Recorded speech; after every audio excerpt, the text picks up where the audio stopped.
Hi everyone, welcome back to Crypto Basics.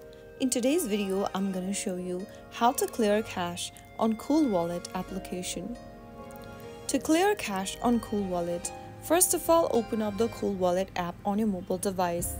Get inside your wallet's home screen, and once you're inside, tap on the settings button at the bottom right hand corner.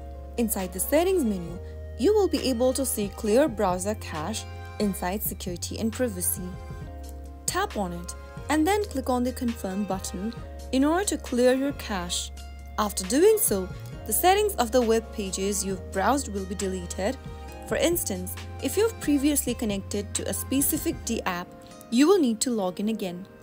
Tap the confirm button in order to clear the cache, and that is it. I hope the tutorial was helpful to you. If it was, go ahead and give us a thumbs up. Don't forget to subscribe to our channel by hitting the subscribe button. Press the bell icon so that you'll never miss another upcoming upload from us. I will be back again in the next episode. Thank you for watching.